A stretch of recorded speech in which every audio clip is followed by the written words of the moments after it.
it's Liz Yuille from Old Stables Crafts. Thank you very much for joining me again today. I apologise if you can hear background noise. I'm filming this during some very heavy rain because that's what we get in July apparently these days. Hey ho. Anyway, I'm going to be using the Coming Home stamp set and the matching, what do we call them? Home Together dies. The stamp set is the set for the August-December mini catalogue. It's the Making a Difference set. So if you order this either as part of the bundle, on its own, or part of the sweet bundle, I think it's £2.50, goes to fostering, adoption and infertility projects, or charities rather. Let me just check the amount. I'm sure it is £2.50. It is £2.50. Whoa! And it will be a local charity, so it won't be an American or Australian charity. It'll be one for our region, so that's always good to know. So I was looking through Pinterest, as one does in the wee small hours of the morning when one decides that having cramp in both thighs and both calves in an alternating pattern is a really good idea at 1 o'clock in the morning. I was looking for something to hold one Ferrero Rocher. And then it came to me that we've got all these different sized houses, plus we have additional dies, whoops, these two, which are standalone houses, and I just wondered whether they would be the right size. And guess what? This is a one size Ferrero Rocher treat holder, and it literally just drops straight in. It's hidden from front on, although that's the back, from front on, but is just the perfect size. Now, before we go any further, I have only done these measurements in inches, and we do end up with 1/16ths. So many apologies, but that's the size of the Ferrero Rocher, and I wanted it to be snug and not loose. And I also wanted it to be the same width as this house die. So let me just grab it for you, and I've got washi tape on it at the moment because you do need washi tape on this when you use it through the die cutter. So it is exactly the same size. I mean, this is now sitting over this box, so it's rigid. It is exactly the size that we need it to be. So let me show you how to make it. I have done a few bits of Blue Peter, but apologies, as I say, the measurements are interesting. So we start with a 5 3/4 by 4 1/16 of an inch piece of card, and I'm using thick Whisper White because I wanted it to be a rigid structure. Now, the first thing you're going to need is either a scoring board or your trimmer. I would recommend the trimmer because we will be doing 1/16ths of an inch, and the scoring board only has 1/8ths of an inch. So, with the short piece at the top, this is the easy measurement, we are going to score at 1 5/16. Now, I don't want people to get too excited about 1/16ths of an inch. They are only a measurement. There are 2 1/16ths in an eighth and 4 1/16ths in a quarter. So 5 1/16ths is 1 1/4 plus the next small line.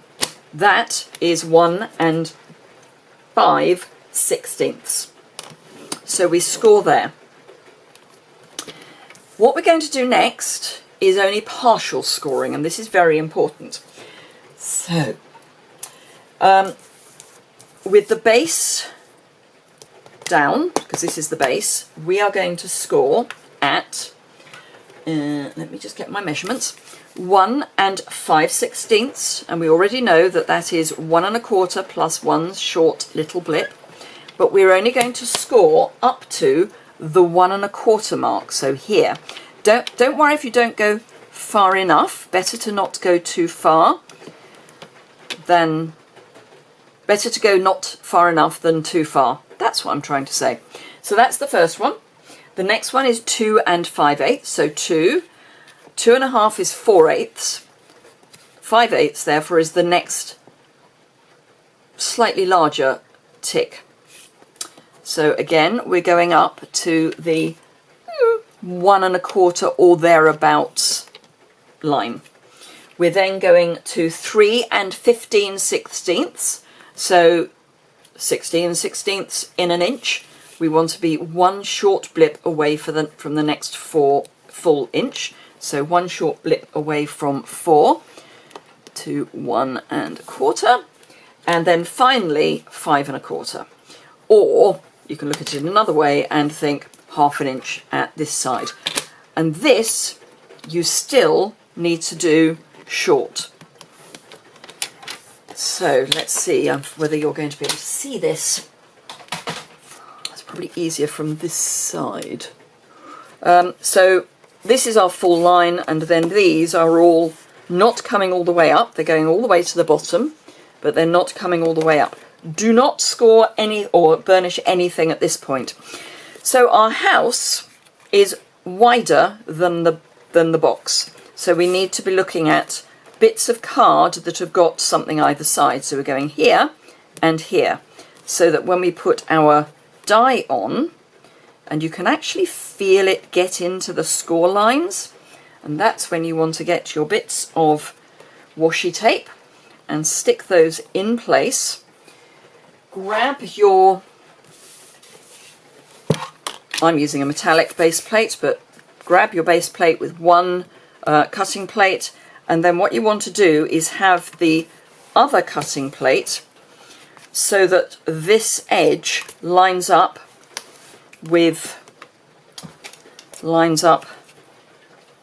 here. So you want it to go slightly over the roof, the bend of the roof. Now you need it to be further across so that you don't have a piece hanging out the side. So I want my top plate to be about there, and I need this to be straight on the plate. It's not the end of the world if it's not completely straight, but it's better if it is. Right, I'm just going to take this and very carefully run it through the die cutter, making sure that the 2 plates go through first, not the piece of card. I'll just move slightly. Let's move that back. Right, okay. Here we go. Right, so this piece went through first, not this piece. And then when you take your plate away and take your die away, you have got your roof, which is exactly what you want to do. Now you have to do that twice, so you have to do it on this as well. So let me just show you again. So line it up and it will fit. The die will actually fit into the score lines that you've made.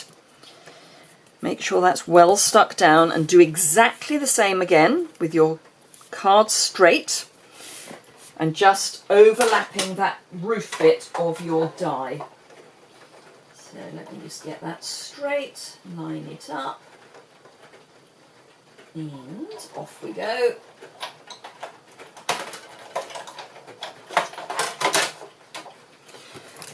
And again, if we remove the die, and there we have 2 roofs. So that's the easy, well, I say it's easy, that's that bit done. It's not the easy bit, it's not that difficult. It's something you need to practice, probably. Someone did ask me to do partial die cutting recently on my community Facebook group, which is the Old Stables Crafty Hangout, and I'm doing it. Right, so now we need to join these up. So we can see where they are in our trimmer. So what we're going to do is take our cutting blade, and there's a mark on the side of the cutting blade where you can line it up with the score line you've already got and then pull it towards you.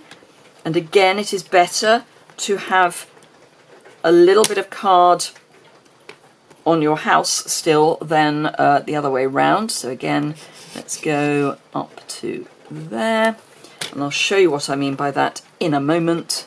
And then this one, which is the hardest for me because it's furthest away. And there we go. So we've now got this, which is still attached, but only just. So what you need to do is get your paper snips and just cut up to that score line. So the score line is here, and then just pull that away, and again that's already coming, that just needs a little bit of help, and then we're done. So we have our 2 houses and a piece of scrap. Now I have done a bit of a Blue Peter because the colouring does take a while. So I've now got, this one is coloured, I've got exactly the same, although I say exactly the same, it's actually that way because I scored that bit first, but anyway, it's exactly the same. Now we've got to stamp the house, and it's actually not that difficult. So we're using photopolymer stamps. Now I don't normally use a Stamp and Pierce mat, but I am this time because it shows me a dark outline. So let's ink up with Memento my stamp, and we want to line it up, and I tend to focus more on the roof section than the base because I want the chimney obviously to be in the chimney space, but you can see through. Now if you're going to have problems with this, I would recommend the Stamparatus, and then you could line it up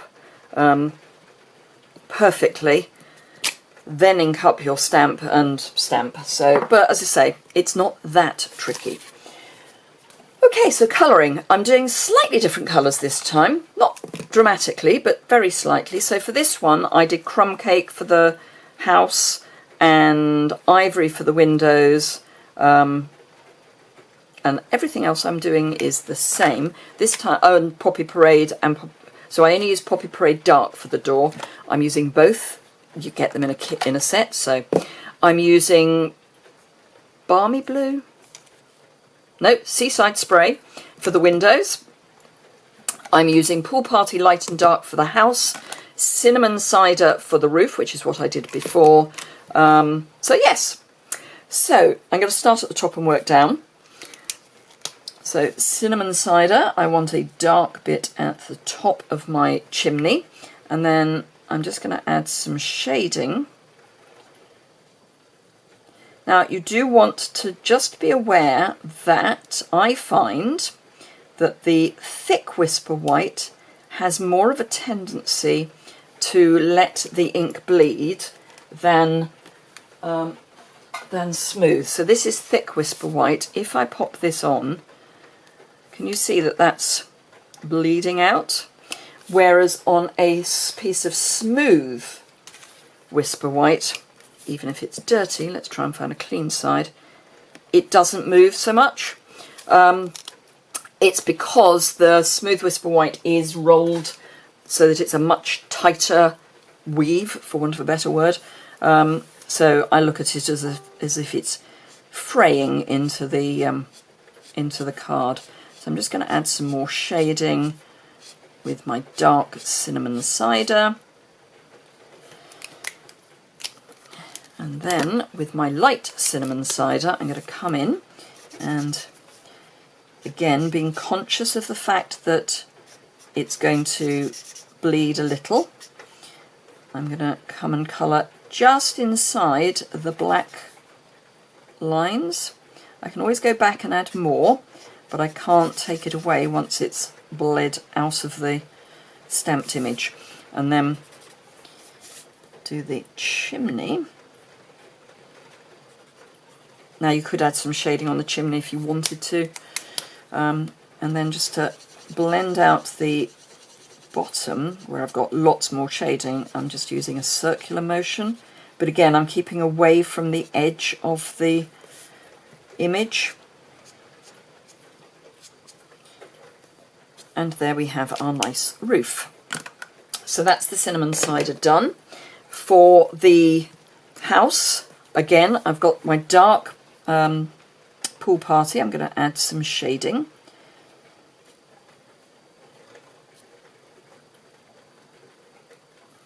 And I'm going to shade underneath the windows. Oh, actually, we might have some shading down here. I didn't put it on the other one, but why not? So that's our dark pool party. I don't think we need that anymore. And then the light pool party, I'm going to come in with the bullet end first, just to blend that out as much as I can. And come into these narrow areas.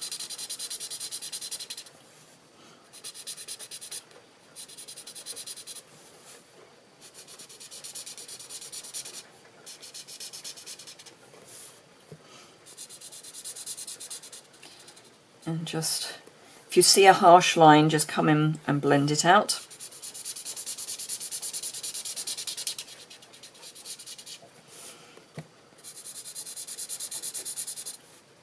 As I say, I like to get the thinner areas done, or narrower is a better word, areas done, and then I can go over to my brush tip.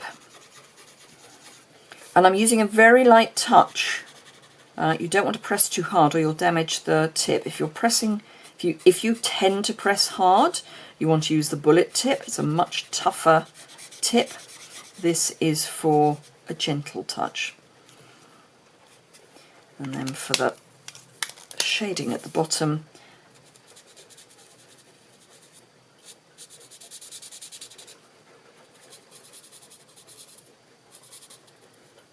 there we go. Just blend that out a wee bit more. Okay, now the windows.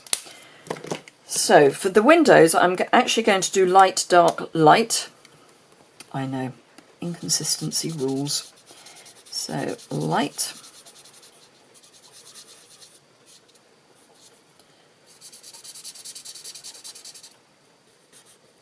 I can't believe we're in sort of the back end of July and the rain is just ridiculous. And we've got thunderstorms forecast for later in the day, so that'll be fun.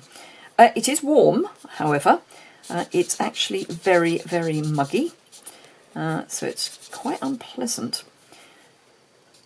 And I went to the supermarket at lunchtime and thought I was going to get away with not getting wet. Wrong! So these I'm just going to add a kind of curved bit. I don't know why, but I am. It just sort of looks right to me.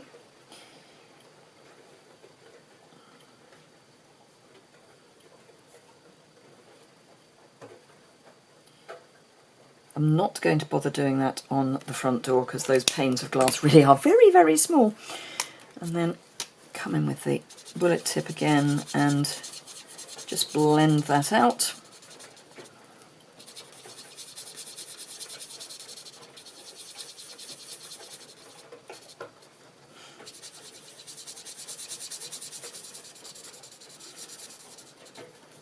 The theory of doing light, then dark, then light is that you get a smoother blend.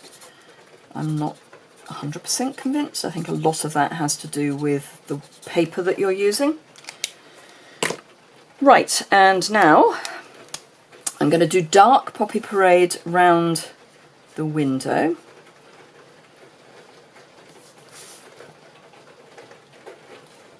And down one side of the door, and then again I'm going to have that sort of cast, and then light Poppy Parade to do the rest.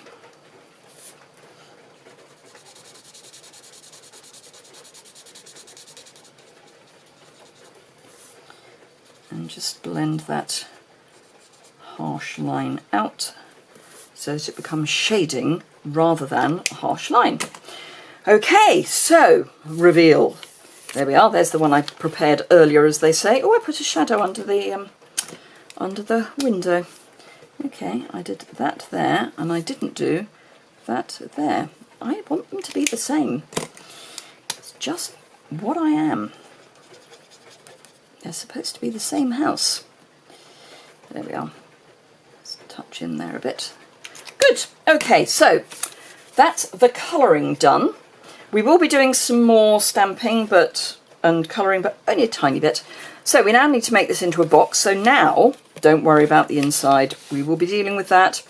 Now I just need to find my bone folder. There it is. And actually I'll do it from underneath so I don't do any damage to my colouring. Not that I think I will, but you know, let's not tempt Providence. And there. So now this is an open top box, so we're going to just deal with it as an open top box. This I need to get rid of this piece, and I need to just mitre that in, or wedge it in. As far as these bits are concerned, you're basically cutting up, but you don't want any ugly bits sticking out. So I'm going to trim the very smallest little wedge, and it is tiny. Can you see, whoops, just how tiny that is? It is wedged, but very, very slightly. So basically what I'm going to be doing is cutting away, it's going to be easier probably to see at the back, I'm cutting away the score line,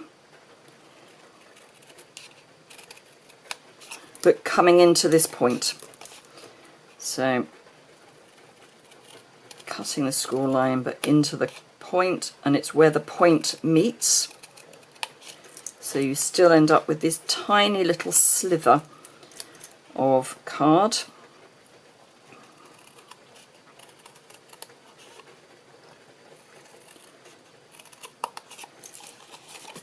And last one, well, nearly, it's the last score line, and then I just need to do a tiny mitre on the end here, which I'm going to do from this side because it's just easier for me.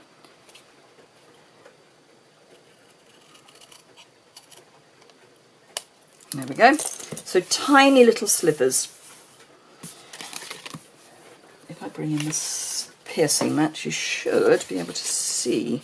I'm actually going to tidy that one up because that's annoying me. It's not, it's got a sort of ruck in it. There we go. That's better. Happy now. Okay, so it's a basic box. So I'm going to grab some of my Seal Plus for this flap. Make sure it's running correctly, which it is. Now the joy with Seal Plus is that you don't have to worry about breaking the tape because it is tiny little pieces of tape. If you get any that hangs off the edge, you can just flip it in, and then because this is a square box or an equal-sided box, we can just fold that over and bend it in both directions, and then I do like to come in with my bone folder just to do that. Now you can use seal on this. I prefer to use a liquid adhesive for this. I just find it's just easier. So this is where our seam is. So this is the back. So this will go in fairly late on. We're going to put our sides in first, then the back, then this. But I want to add some adhesive to one of my sides because I don't want the edges to lift up. So I'm concentrating on the edges and then just a little scribble down the middle. So actually I need to get that. I need to get that bit too. I need to get the end, which I didn't get. I didn't get well anyway. So side, side. This is our front, so this goes in last. We can do our back, and again I want to concentrate on the edges. This is going to be hidden, so I don't need to worry too much about that. I'll just do a scribble in the middle, like that, and then for this I want to make sure that the three edges are suitably covered with glue, and then I can just scribble in the middle. Pop my lid on, although I will need it again in a moment, and then pop everything together and just use the end of your glue pot to make sure that everything is nicely stuck together. And then we've got a nice square base. But we've also got ugliness. Now in this one I didn't have ugliness, so I have die cut out of the standard Whisper White 2 more houses. Now they are going to be showing their backs. I can live with that. I'd rather have a clean back than a dirty back. And I'm actually going to cut them off short because they don't need to go all the way down, and I'm going to cut them at an angle so it's easier to get them in. And the same again, and I'm just doing it by eye. And that one. And I'm going to pop the adhesive on here, but I'm going to not put any on the chimney. And there is method in my madness. And again, I'm using liquid adhesive because we're going to be sliding this in. And you want to just make sure that your roof in particular has got a reasonable amount of glue, and then just pop a little bit of glue on the chimney. But it means that you've got the chimney of your spare piece free from glue, so you've got something to pick it up with. And then just line it up and give it a press, and then it neatens up your back. So let's do that again, and we're doing it on this side because it's going that way in. So again, concentrating on the roof, making sure we've got glue on that, and then just scribble. Add a little bit of adhesive to the chimney, pick up using the chimney and pop it onto the back of our house, and then we can come in with the bone folder and just make sure that's well stuck down on both sides. And that is our basic box done. But it would be nice if we could add some extra bits, so I've done some houses, not some houses, some trees. Now I've managed to get them both onto one piece of card. So this is, as you can see, a scrap piece of card, a bent scrap piece of card. So just ink up your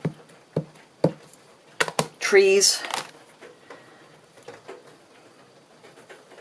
It's probably the least wasteful. Stamp them down and leave them to dry, because they're always better coloured when they're dry. And I've got shaded spruce because that kind of seemed sensible, dark cinnamon cider. So I'm just going to do, now I would die cut these before I colour them, because that way if you muck up the colouring you haven't wasted time doing the die cutting. So I'm going to add shading to one side of my tree with dark shaded spruce, and then across and down. I'm listening to this rain and just thinking, well, at least the garden will enjoy it. It has been quite dry. It's not been the most wonderful summer, so, well, we had a very nice start to our summer, and then it kind of nosedived. But it has been quite dry and quite breezy, so it's been quite drying for the garden. So this is what I would call good wet rain. It's also going to help fill up our water butts, because we prefer to use rainwater to water our garden. And again, I'm just concentrating on that shaded area to begin with, just to get that blended out so we haven't got any harsh lines. And again, and I do find that a circular motion is a really good thing to get used to doing, because that really helps blend the lines out, because then you're not putting straight lines over straight lines.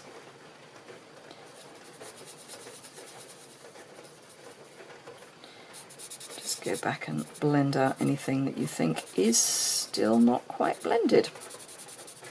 sorry about that. My camera doesn't like more than half an hour on a project at all. I hadn't realised we were that long. Anyway, so that's the tree coloured, but as I say, I have done some Blue Peter, so we have trees ready to go. So if I bring in my house and some dimensionals and my sticky scissors, which need a clean, good grief. I mean, they're sticky and they're sticky. So these are obviously very pointy. So we need pointy bits to go into them. However, the top of the tree sticks up. Now, it doesn't actually look terribly blended from behind. There's a little bit of a bleed through, but it is the smallest amount, so I'm not going to worry about backing them.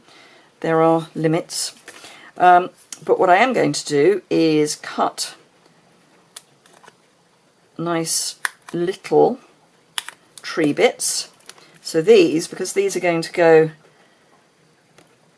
within the area, we're going to pop little spiky bits up to the top, and we could probably use a mini dimensional at the bottom, or just trim a piece off the large dimensional, or a bit off the edge of a dimensional, really, you know, these bits here. And then for these, we don't want to go really above kind of there, so I can just grab a piece of edge, and that's probably as far up as I need to go. I might even be a bit too far. And then do the same again for the other one. And again, I think I'll just use a little bit of edge to go here. So 1, 2, 1, 2. Am I the only one that ends up without edges?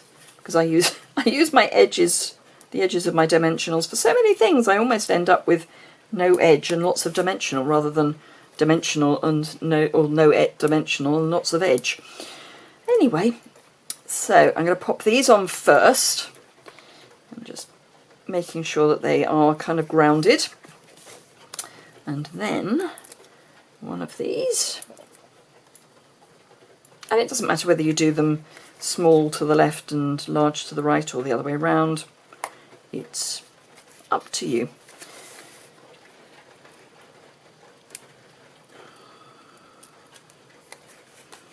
The only thing you have to be careful about when you're putting dimensionals on your trees is that you don't go too wide, because you haven't got a huge amount of width, and you want these bits in, but you don't want your large tree over with dimensional over your small tree, if that makes sense.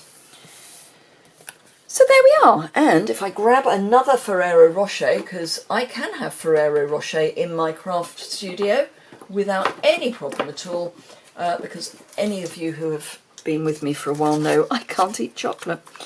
So I have lots of chocolate in here, and it's all right. So there we are, one that is a bit more Christmassy than the other, but aren't they just the cutest little thing? Pretty! So I hope you enjoyed that. Not exactly not just for Christmas, but not just for Christmas. You could have these for a housewarming gift, just, you know, for a little thank you for inviting us over for drinks at your new home kind of thing. But yeah, really cute. And I'm sure things like Lindor would go in there as well. Anything that is 1 5/16 across should fit. Anyway, thank you very much for joining me for a longer than I had planned video. I will be doing some video splicing today. If you've enjoyed that, please give it a thumbs up. Don't forget to subscribe. And if you've got any questions or comments, please leave those below. I am not going to promise to do these in centimetres. It was enough of my brain power to do it in inches. It's just a form of measurement. So you have inches on your trimmer. Use the inches. Thank you very much indeed, and I hope you've had a fantastic weekend, and I look forward to seeing you again soon. Bye!